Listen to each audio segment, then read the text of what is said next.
Pagriban hukum mazhari hamba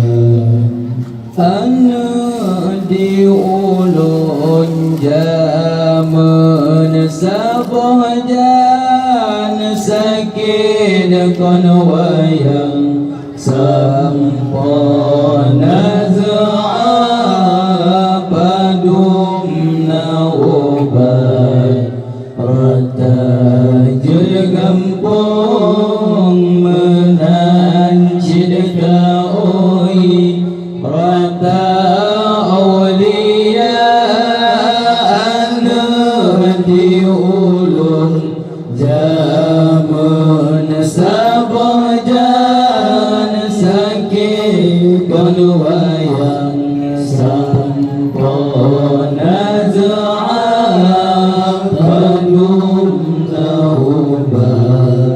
Ratajul kampung menancid kaoi Rata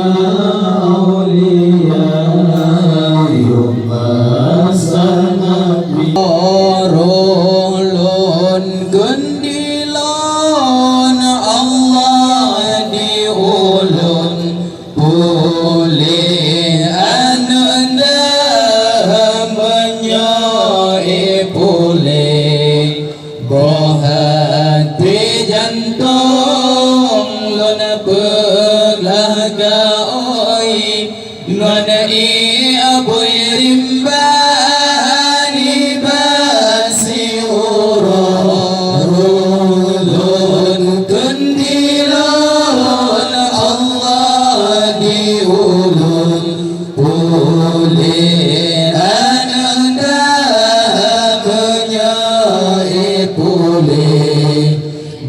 hati jantung lon pelah gaoi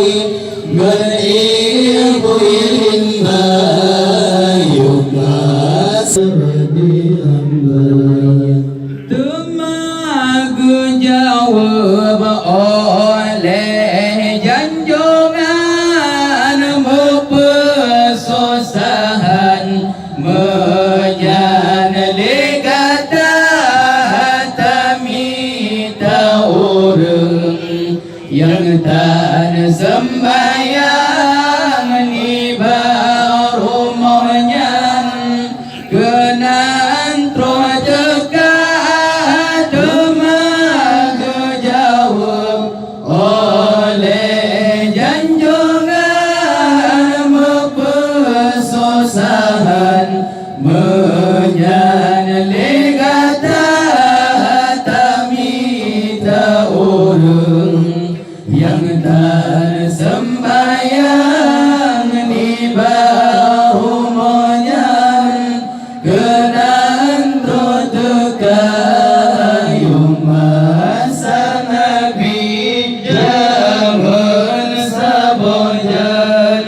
nasir orang kenan tertekan Rejak kemayang ibadah janjungan Takriban hukum nazarati hamba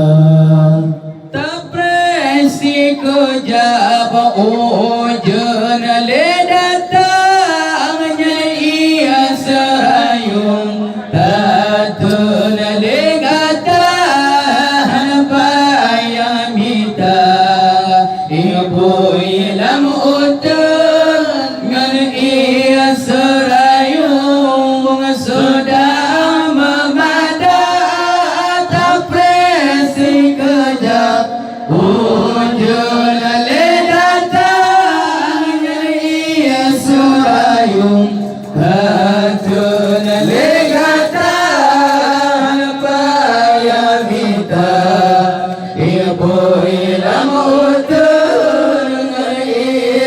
serayung sudah memadayung